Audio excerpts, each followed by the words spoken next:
We're inside the Steve and Sheila Pierce Hospitality Suite for this Lion Legend feature, catching up with UNA great Gary Elliott. He was the head men's basketball coach at North Alabama for 15 seasons, where he won a national championship in 1991. First came to Florence in 1978 as women's basketball head coach. He also coached golf, baseball, and was a men's assistant as well. The all-time winningest basketball coach in school history. Coach Elliott, thank you for coming up to campus today and taking the time to catch up with us. Well, thank you for having me.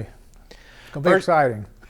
First thing we like to start out with everybody, the University of North Alabama. You have a lot of experience here on campus inside this gym, coaching a lot of games, but UNA, Florence, the Shoals, what does it all mean to you? Well, you know, when we first came here, like you said, in '78, we were unfamiliar with it, with the place. Tommy Suits, who was assistant basketball coach at the time, he's the one that really is responsible for me being here, because I had a job offer at Georgia Southern College as an assistant at the time, and Tommy called me and said that they were wanting a women's basketball coach, going to hire a women's basketball coach. And so I kind of had to weigh the two and came up here and talked to Dr. Gallot and found out what it was all about, and found out that I would be paid a little bit more here than I would have taken assistant at Georgia Southern. So, and my wife didn't want to go to Georgia. She wanted to stay in Alabama, and so that's the reason we ended up being here in the first place. Now I want to back up to Gary Elliott, the athlete. A lot of people may not know about some of your athletic achievements. And let's go back to high school. Savannah, Georgia, Jenkins High School. You guys had a great basketball team. What was the high school basketball experience like for you? Well, we had a really good basketball team. I think we got beat in the semifinals of the state tournament in the highest classification, but Savannah was a very good city for basketball. Had 4 major high schools then, and of course we weren't integrated at that time, and then there was about 3 or 4 black high schools, and so but we never played each other. We just played, but we had really good basketball there in Savannah. And it was a funny thing, when we went to the state tournament, we ended up playing Osborne High School in the semifinals. And the guy that ended up beating us was Mike Nordholtz, who was a teammate of mine at Alabama later on. So we had some good stories like that. But Jenkins was, and Savannah had really good basketball back then, and they still do. There's been a lot of the athletes that have gone on and played in the pros and everything, and really good athletic programs there. You mentioned some of the greats that you used to play with. In 1995, you were inducted into the Greater Savannah, Georgia Athletic Hall of Fame. You also played baseball and did the high jump on track as well. But being inducted into your hometown Hall of Fame with everything else you've accomplished, what was that like? Well, it was quite exciting, and going back after those many years and talking and seeing people there that came to the banquet that night. It was really an exciting time, and really an honor, and I really appreciate it. My daddy kind of got that started and got support from some of the people there in Savannah, and it was a nice outing that night. We really enjoyed it. So next up for you, you recruited, I read, by Clemson as well, coming out of high school. But you end up signing at Middle Georgia Junior College for 1 season before you go to Alabama. So let's backtrack the recruitment out of high school. How did you end up at the junior college? Well, I ended up at Middle Georgia Junior College because my dad, who was an engineer, industrial engineer, he was dead set on me going into engineering. And Middle Georgia had a really good program in basketball, and they had a good pre-engineering program. And it was not something I wanted to do, because I knew that I had wanted to coach ever since I was in like the 10th grade. I knew that's what I wanted to do. But I fulfilled his wishes and went there for 1 year, and then ended up at Alabama the next year after 1 year at the junior college. And I didn't do really well in engineering school anyway. But He was a little disappointed that I didn't want to carry on with that, but things worked out for the best at the end. Certainly did. Now you end up in Tuscaloosa in 1966. The recruitment to Alabama, what was that experience like going through?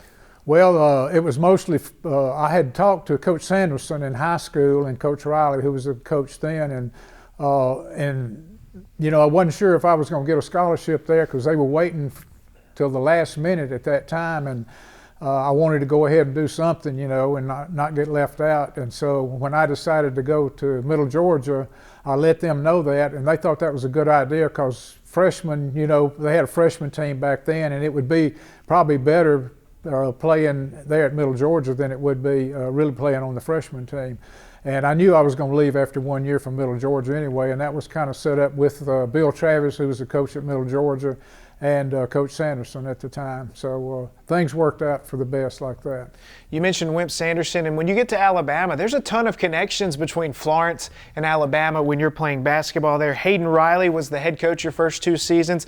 Connections to Coffee High School, a Florence native as well. Of course, Wimp Sanderson in the UNA Athletic Hall of Fame. And you could throw John Bostic in there as well. Right. Had a great athletic career at UNA. He's in the Hall of Fame as well here. All those connections in Tuscaloosa, it all kind of came back full circle when you got to UNA. Yeah, it did. It's really surprising that so many went here, and then me end up here and all this. And of course, when I helped with the freshman team right after I got out of Alabama, my last year at Alabama, I helped with the freshman team, and Coach Bostic was the freshman coach there also. And he had just come to Alabama at that time the year before when I was a senior with Coach Newton, when Coach Newton came in my senior year, and he was our coach of senior year, and Coach Bostic was hired as a freshman coach and also the assistant.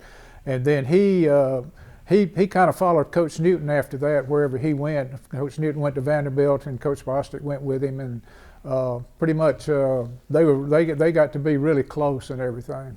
Hayden Riley, your head coach the first 2 seasons. Then your senior year, C.M. Newton takes over. That first year under Coach Newton, what was it like once he took the reins? Well, Coach Newton was a heck of a good coach. We just didn't have very much talent. We got caught in a situation where we weren't very good and had a very poor year the senior year, and was not as good as a sophomore or junior year. But Coach Newton's a heck of a good coach, and he used that season. I always felt like he used that season, us as guinea pigs, kind of wanting to play like he was going to play while he was at Alabama, but we were not, probably didn't have the personnel to press full court and do those types of things, but he was just setting the tone. And like I say, I think we were kind of guinea pigs for the success he had later on. 3 years at the University of Alabama, 1,000-point scorer, 1,210 points in your career, an average of 15.9. Your senior year, you were an all-SEC pick after finishing 9th in the conference at 18.4 points per game. What's it like now looking back on some of your individual accomplishments at Alabama?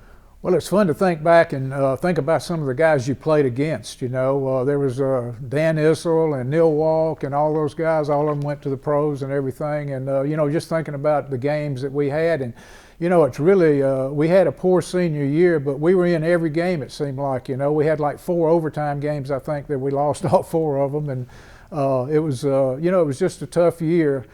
Being so close and just couldn't go over. I would have loved to have had one more year to be able to play under Coach Newton. Now, everybody loves to ask you about one player in particular that you played against, Pistol Pete Maravich, the all-time leading scorer in NCAA basketball history. Your memories of playing and even guarding Pistol Pete? Well, I tell you, he's the greatest player I've ever seen, it's for his position, and I think the greatest ball handler without a doubt. Probably to me the greatest player that developed their game, and of course he had a lot of talent to start with, but to develop his game, and it was just unreal how good he really was. People in the stands watching him play could say, but if you're out there actually trying to guard the guy, it was just unbelievable what type of player he was. And we had, I guess we played against him 4 times while I was there, my junior and senior year, and it was his sophomore and junior year. And of course, he scored 59 points on us, but we beat them my senior year, we beat them in our gym, and he scored 59, and then the next year he scored 69 points and set the SEC record. And I know when I was here at UNA, how you speak at some of these clubs, Rotary Club and stuff like that, it seemed like everybody that ever invited me to speak, when they introduced me as the guy that helped Pistol Pete to 69 points. And when I would get up to speak, I'd say, if they got it wrong, I wanted you to know that when Pistol Pete scored 69, I had already graduated. I held him to 59 the year before, but I really didn't guard him at that year.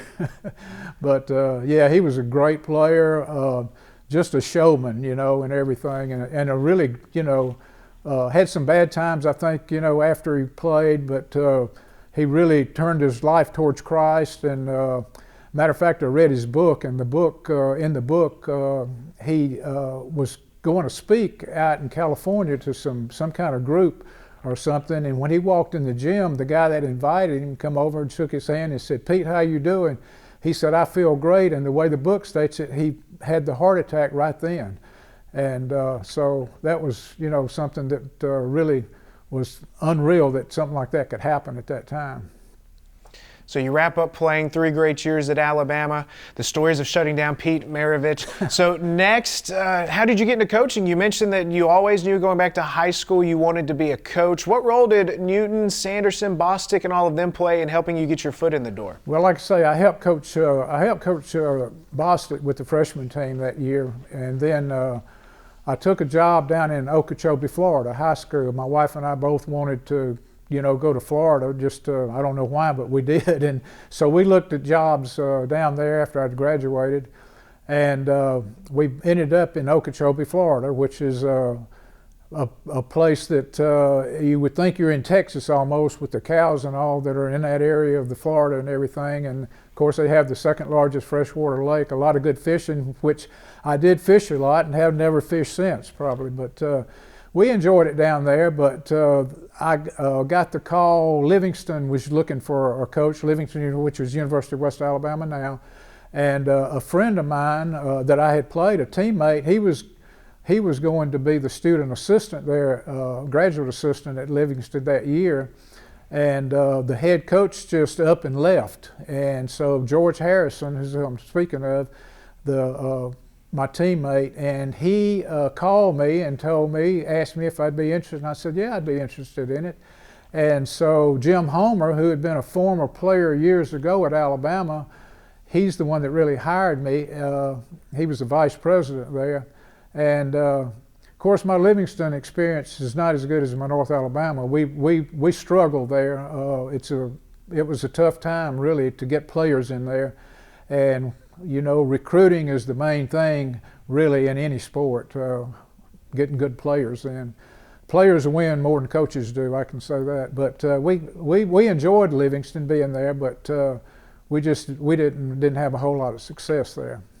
You spent 3 years at Livingston, and the next thing you know, you're at North Alabama in 1978. You mentioned taking the job. What were some of the factors that made that job appealing for you? Well, we like the area up here, and I really liked Dr. Gallot when I met him, and so that was the main thing. And I guess the money factor, since I was going to make more money here than taking the Georgia Southern assistant job, was another factor. The Georgia Southern job, it was a 9-month job for some reason back then, and so I just didn't want to move that far away. And my wife was more for coming up here also, because we knew that she had a job here too.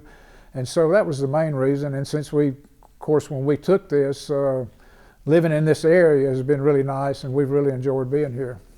Hired as the head women's basketball coach, 75-42 in 3 seasons. You guys won a state championship in 1980. The program had only been around for 3 seasons. Take us back to what coaching women's basketball was like in those early days. Well, the program, it was AIAW at that time, and of course, when I came up here, some of the players had already been recruited, and I only had a chance to recruit maybe a couple at that time, and recruited a really good player, Wanda Beckham, who's Wanda Ross now, who made All-American here, and she was largely responsible for how well we did.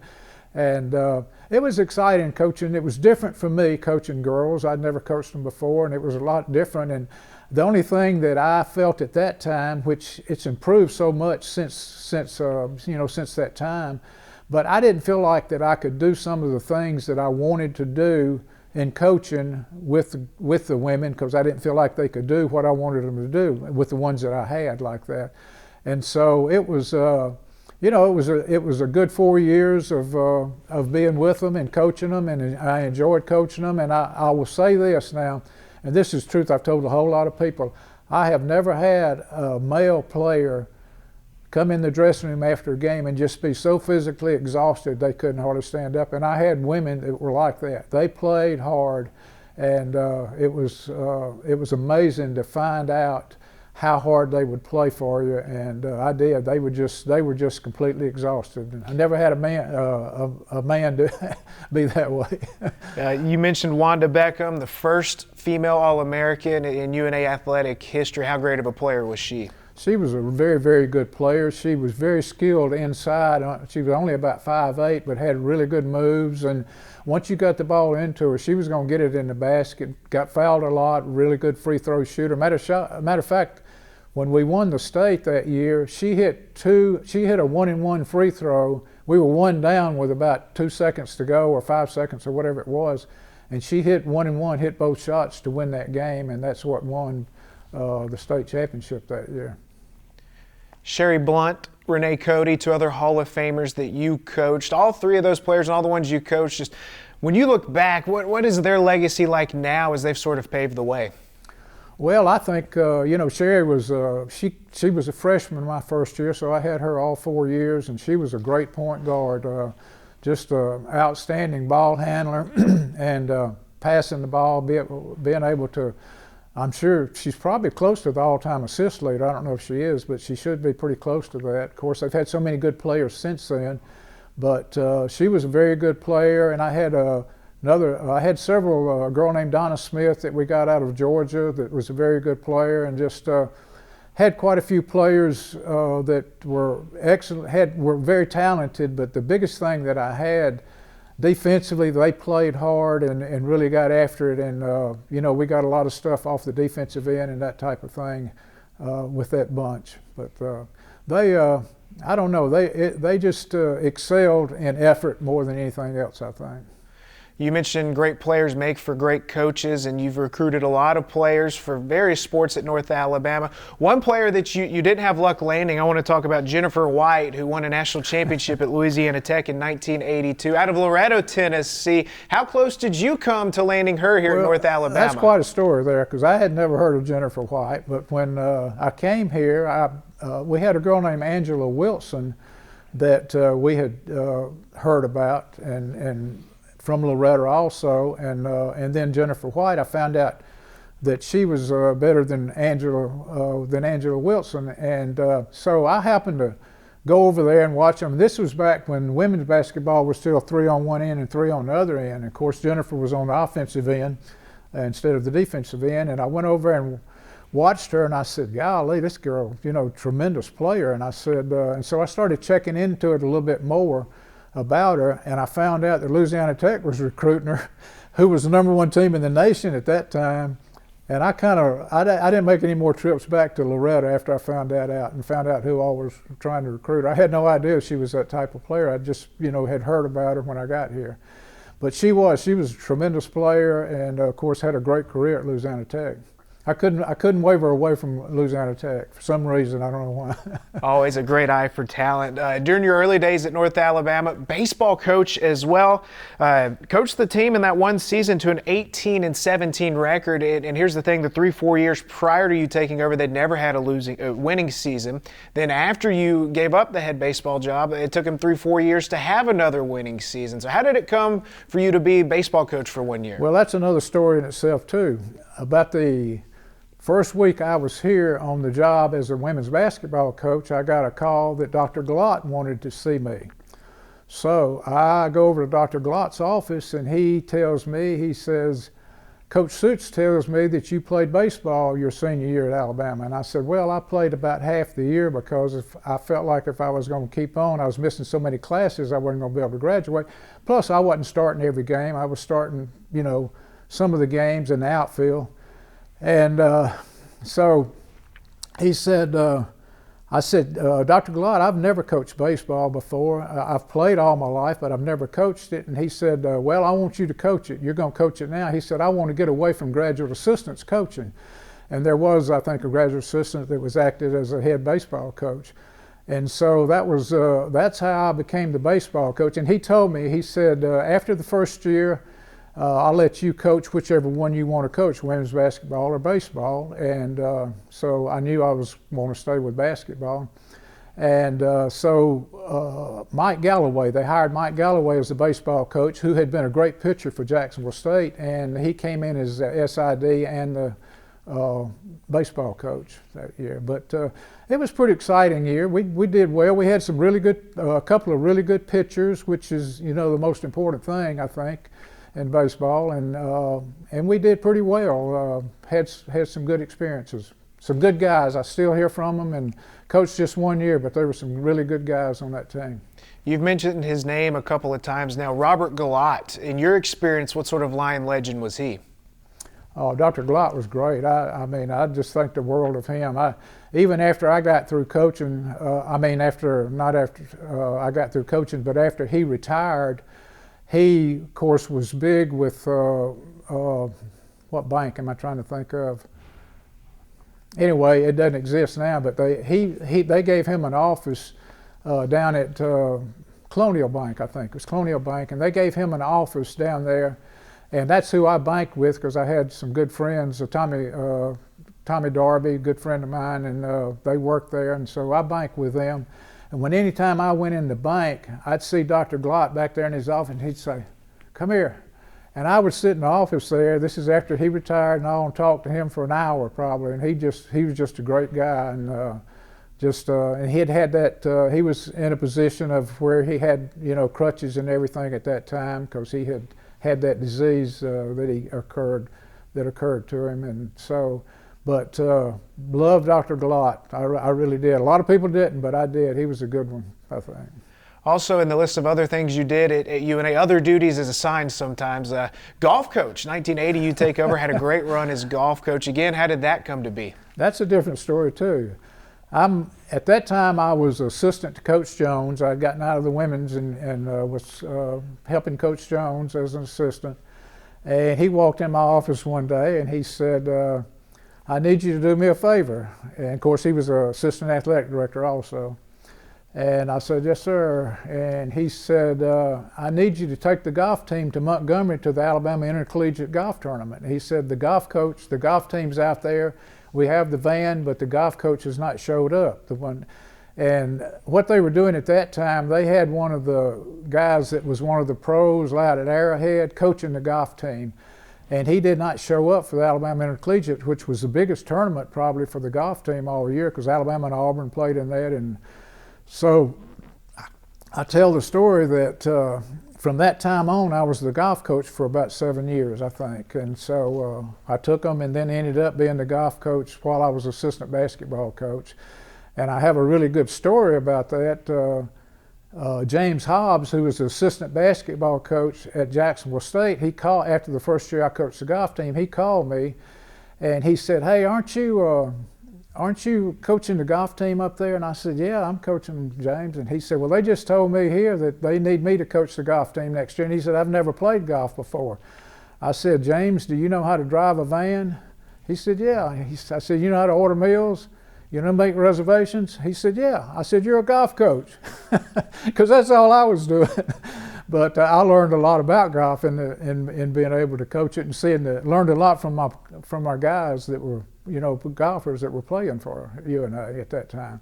But that's the story of me becoming a golf coach, and I enjoyed it. It was fun. It interfered with recruiting there in the spring, and so sometimes somebody else had to take them some when Coach Jones needed me to go someplace else. Now you're on campus early on in the end of the 70s, early 80s, and North Alabama's really taking off with some athletic success. Otis Body in the national championship in 79 and 80. Football makes it to the playoffs for the first time after winning the Gulf South Conference championship, all first in program history. What was it like being around the athletic department in those early days of success? Oh, it was, everything was great. You know, Coach Wallace came in here as a football coach, and of course, I had ended up at that time when Coach Jones retired, of getting the head basketball job. And you know, we had first year we had a team the first year that was we didn't have many players that were left from when Coach Jones retired. From that, of course, he was still an athletic director at that time. But the second year, we had a really good team. We got a kid in here named Alan Williams from down in St. Petersburg, Florida, and he's probably him and another kid we had in '96 were probably the two best point guards I've think that's been here, besides probably Otis Body. Of course, Otis played at second guard most of the time. But anyway, with that team, the second year that I was coaching the men, we had a very good year. We won 20 games, and for some reason we didn't get a bid to the championship. And people like Allen and a couple of others, you know, said we're going to win more than 20 next year. We're going to make sure that we go.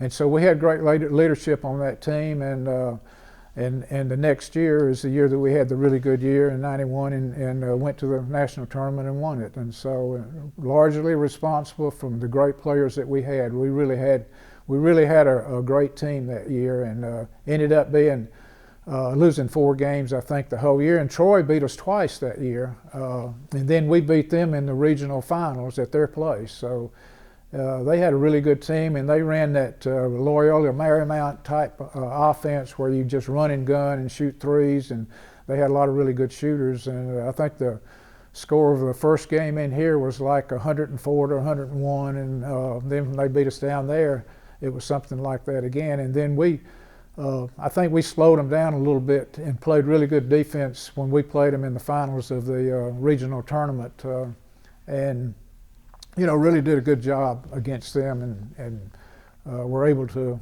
come out on top then and get the bid to the national tournament. So I want to jump back to '82 when you jump over from the women's side to join in Coach Jones's staff. You're part of a Final Four run in '84. Take us back. Here's stories about the gold Century 21 jackets that you guys used to wear. Take us back to sharing the bench with Coach Jones. We had to wear those jackets. They called us Century 21 boys or something like that. And every place we went, we caught a hard time, because they really got on us whenever we would go to these other places to play, all of the conference schools especially. And that wasn't my idea. I don't know whose it was, but that was what it was called, Century 21 coaches. And coaching alongside Coach Jones, what sort of impact, what takeaways did you have from that time? Oh yeah, I learned a lot from Coach Jones. Coach Jones is a very good coach, and you know, he usually took the defense, and I had the offense most of the time. And during those, I coached with him for 6 years. I was assistant with him for 6 years. And we had some good years and everything, and learned a lot from Coach Jones, and he's a very good basketball coach. He really was. And we had some good times going on recruiting trips and stuff like that. He would get mad at me because I usually drove, and I'd have an idea in my head about something that we needed to do, and I'd get to going on it, and he'd be over there sitting in the passenger seat shaking and said, "You just drive, we'll talk about this when we get back," because I'd get to going too fast, you know, or something like that, getting excited about talking about something I came up with that I wanted to do, thought we ought to do. And we had some pretty good recruiting trips just doing that, where we'd get to talking back and forth about stuff. '88, '89, your first season as head coach. What was it like taking over for Coach Jones? Did you feel much pressure early on?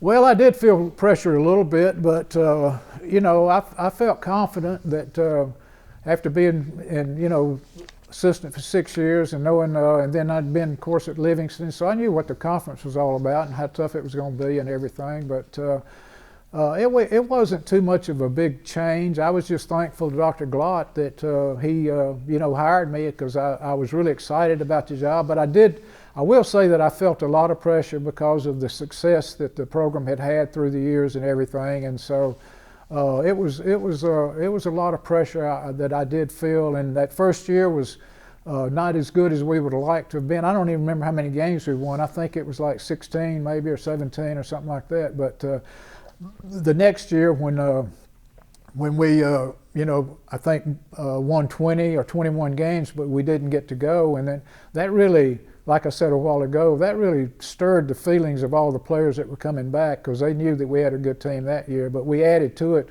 the next year, and of course Alan Williams being the spark plug of the team, and him coming back, and then Coach Gamble did a very good job recruiting. We got some good players, junior college players in. And, you know, my feeling in Division II, and a lot of people will criticize you for signing junior college players. But you can't hardly win big with high school players in Division II because you want Division I players, and you're getting Division I players after 2 years of junior college.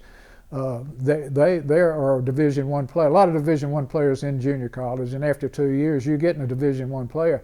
But if a kid in high school, if he is good enough, if he's good enough, he's going to want to go Division I, and so you're not going to get the best high school players. If you can get a good one and have him for 4 years, that's an advantage there. But I just feel like that's my philosophy. In Division II, you have to recruit junior college kids. First year 16-11, second year 20-8, then the third year 29-4, the national championship run. And let's talk about the championship run. You had a lot of great players on that team. We had a great round table a few months back. Carl Wilmer, Alan Williams, Fred Stafford, Tony Dorsett, Kevin Simmons. We had a great time catching up with all of them. That team, let's just revisit that team. What made them so good? Well, they were so talented, that's one thing, and had great leadership that year. And we just, I don't know, we just gelled. When we played Murray State, we were undefeated at the time. Of course, Murray State was a Division I school and had a really good team that year. Had a guy named Popeye Jones who was a great player and made All-American there. And when we came back from our Christmas break, and I think we were like, I can't remember for sure, maybe 8-0, and had been ranked number 1 at that time. And we're going up there to play them, and even Coach Gamble and I think, I just hope we go up there and play hard and give them a good game and everything. And I think we were down about 3 points at halftime and pretty excited about being down, but we kind of got on the players for some of the things that we thought we weren't doing, a good job of. Did a great job on guarding Popeye Jones. He had the season low that year, 8 points against us there. And Ricky Johnson, and I believe either Carl or Tony, we played a type of defense where they were both guarding him, but they were also playing their zone type thing. And so every time he had the ball, somebody was on him, and so they just did really a good job of what we had planned to do on him. And after we won that game, I thought, we've got a chance to really go someplace, I think, because that was a big win. I think they had beaten Michigan that year, and they'd beaten a couple of big schools and everything. And so as the season went on, I think that game gave our players the feeling that we may be really, really good. We may have a chance to really go. And except for the 2 games against Troy that we lost an overtime game to Mississippi College that year, I think. And then the 2 games to Troy, I can't remember who the other game we lost was now, but we lost 4 games. Oh, Livingston. And one of the big reasons we lost Livingston was my fault, because after the Troy game, Alan Williams had some problems at home that I didn't even know about, and he left and went home to St. Petersburg, and I would not play him the next game, which was Livingston here in our gym, and for what he did. And he had a reason to go home, but he just didn't say anything, and I didn't even know where he was the next day. We had practice, and so, but he had problems at home, and he went home to try to take care of that, and I didn't think that he should play. I kind of, in a way, have changed my philosophy on that after that game, really. But I don't think you should take away from the team for something somebody did. Just punish him, but don't punish the team for it. But we didn't let him play that game, and Livingston beat us in here, and we had beaten them like 25 points or so at their place, and so that was probably a game that I was the reason we lost it, I'm sure. But that's the only game that we really didn't have a very good game, after we beat Murray State. You guys go on the championship run. You beat Bridgeport 79-72 in the national championship game. There's a great clip of the buzzer sounding, the team celebrating, and a great clip of you out on the floor, sort of your arms up in celebration. Do you remember that feeling when the clock struck 0 and you guys had won the national championship? The chills are running through me right now. I remember it so well. Oh man, that was the greatest feeling in the world. That's just something that nobody can ever take away from you. That's what I've always said, and no matter what happens, you've always have that, and that's what we talked about after the game, and the players were so excited and everything. And the funny thing about that, when we signed Alan Williams, or when we recruited him and signed him, I had Greg Thornton make this tape of, and you can't do this now, but he made a tape of the last 5 minutes of a national championship game, and he had Alan making the last shot for UNA to win the national championship. This is when we're recruiting him. And he gave Alan that tape to take back to St. Petersburg after he left here on his visit. And when we're walking off the floor after that championship, Alan comes up and puts his arm around my neck and he says, "You remember that tape? It worked, we did it," like that. But that was kind of funny. Of course, the difference was he didn't hit the winning shot or anything. But Greg had made that tape in the last 5 minutes of a national championship game, and Alan had taken that home with him. So it's really a coincidence that we ended up really winning after that was done. The Pine Street celebration, coming home, coming over the hill, seeing all the people lining Pine Street on the bus. What do you remember that feeling being like? We probably flew into Huntsville and had a police escort all the way back in, and it was, I don't think our players, or I didn't either, expect what we would see, but you had people, when we started coming into the city on 72, there was people already, out on the side, hollering and everything, and had no idea what was set up here. But when we got here, there was probably hundreds of people out there in the front of the gym, and it's just a great feeling. I mean, we already had a great feeling to win it, but that just boosted it even more. And players really appreciated the fans coming out and being there that morning when we got back. They really did. There's a photo I want to talk with you about. A Kodak Coach of the Year, an award you picked up after winning the national championship. There's a great photo. You see Bo Ryan, who I believe was a Division III coach at Wisconsin Platteville at that time. You have Mike Krzyzewski, head coach at Duke, and there's Gary Elliott, head coach at North Alabama as well. Seeing your name associated with those great coaches as well. What is it now looking back at that? Yeah, I still got that. It was in that photo was in the paper, and I have a copy of that. But it was a great feeling being, especially next to Krzyzewski there and everything. But they also had the junior college coach, I think, the national champion junior college coach. But it was a great feeling to have that. And I can tell a funny story about that. Years later, my son and I are sitting watching the Final Four. It was when Wisconsin and Duke were in the Final Four. I can't remember the year. But this is when Bo Ryan had gotten the job. When he won it. It was Wisconsin Platteville, I believe, or something. And he was the head coach of the University of Wisconsin. And Duke and Wisconsin was in the Final Four that year. And my son and I are sitting there watching one of the games. It wasn't. I don't know if they played each other, but they had said something about their teams. And my son looked over and said, "Daddy, how does it feel? There's Coach Krzyzewski, and there's Coach Ryan, and they're all there, and there you are just laying on the couch over there." I said, "Well, I'd like to be where they are, but I'm pretty comfortable right here." You became the first coach in your first 5 seasons in the history of the Gulf South Conference to win 100 games during that span. Then you look at UNA from 91 to 96. You guys won the national championship. Football goes on the run from 93 to 95. 96, you capped that run off again, I think making the Elite Eight that year. But that stretch, being a part of the athletic department, what was it that made everything so great?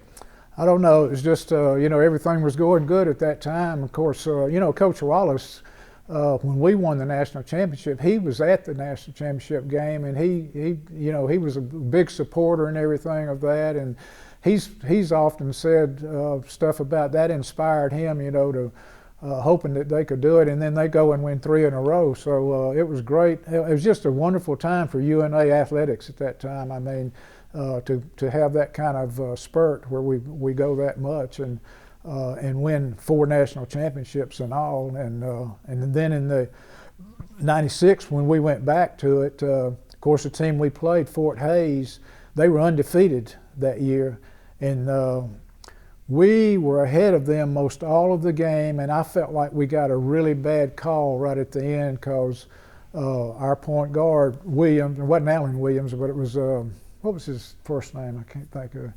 But anyway, he came driving in. We were 1 point down, and he came driving in, and he got fouled without a doubt. And then Bobby Davis got the rebound, and he went to put it back up, and there's like 6 or 7 seconds left, and he gets fouled. We think he did. Of course, you're going to say, well, y'all always think that, you know, if it's against you. But they went down, and then we had to foul, and they went down and made both free throws, gave them a 3-point lead, and Harris Linder shot a half-court shot right at the buzzer and hit the front of the rim to end the game. Excuse me. And on our way off the floor, this is the truth, we had to go up this ramp to go to our dressing room with the 3 officials were standing there that were going to call the next game. They were standing there on the ramp where we were going up, and when I walked by, one of them grabbed me, and this is an official now, he said, y'all got screwed, you know, on those 2 getting fouled there at the end. So nothing you can do about it, you know, but, and that's typical. Officials aren't going to call something right at the end of the game that much. We could have been the ones that got the, you know, that got favorable call, but they're just not going, they kind of swallow their whistle on something like that, you know. So we're inside of Flowers Hall for this interview. 160-50 record that you had playing basketball games inside of Flowers Hall. What are some of your memories about the crowds and the atmosphere inside this building? You know, the crowds, they were always good just about every game, especially if you played one of the conference schools, and especially the state schools, and especially Jacksonville State. I mean, Jacksonville State was like Alabama and Auburn game, you know, football, basketball, no matter what it was just like that. And you know, just exciting any time when you could, you know, win a game like that, and so it was just a time where that we had things going good and everything, and just exciting feeling. 7 national championship banners hang inside of Flowers Hall. You coached for one of them. 250 wins in your career, the all-time winningest coach, 270 wins in your career, all-time winningest coach in school history. All those honors, what's it like now reflecting back? Well, it's just very fortunate to be here at a good time, and you know, had a lot of support and had a lot of good players. I've always said that you know, good players are what make good coaches, and there's no doubt about that. If you can get good players that and try not to mess them up, you know, my whole philosophy on that national championship team was, we don't want to give them, I mean, just give them a little bit of, that's the way Coach Gamble and I did that year. We just said we knew how talented we were, and we just give them a little bit of things to do and then just let them play.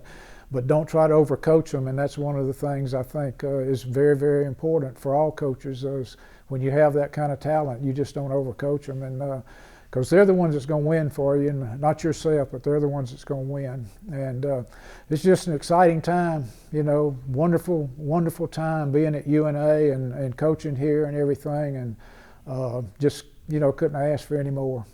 You guys certainly laid the groundwork for where UNA is now. Watching the program take the step to Division I, how proud are you of what the university is accomplishing? Oh yeah, we've really grown. The university's really grown, and I'm excited that we are in Division I now. I think that's great. I think we'll get better and better. It takes time, always takes time, and I think Coach Poole is doing a great job, and just with the basketball program, and they're at a point right now where I think this year is going to be a great year for them. I really do, and I talked to him a lot about that, and you know, and the thing, you know, coming even next year, the rule they just made, we've got all those guys are, you know, going to be back again and everything, and Coach Willis, of course, this was bad, not being able to have a full football season, but the same thing, I think you're gradually just building and getting better and better. And I think that's what's going to happen. Both programs and all the programs are going to get better and better as the more experience we have in Division I. And I look for the basketball to really do well this year. I know talking to Coach Poohall about it, and he feels really good about it too. And I've watched a couple of scrimmages, and I tell you, they're really playing well together. And I think that experience of playing together is so important, and knowing each other and getting to know each other. But I'm excited about the future. I think it's really going to be great. I'm glad. I know a lot of people, I won't say a lot of people, but some people have said that they don't like the fact of going Division I and all that. But I think it'll get better, and we'll grow and be better and better. And the student body will grow also along with it. That brings a lot of students in. Athletics brings a lot of students in. Coach Elliott, we've enjoyed going through your career, reminiscing about your coaching days. I want to close up with this. You still reside in Florence, Alabama. How much time now are you spending with those 6 grandchildren of yours? Well, I've got 3 of them that are here, and I spend a lot of time because I got 2 boys here and a granddaughter who plays volleyball for Florence High School. And the 2 boys play basketball, baseball, and football, so I'm busy going to games all the time. And then I've got 3 grandkids down in Fairhope, Alabama, and 2 boys, same age. Well, one of them's 14 now, and the other one's 11.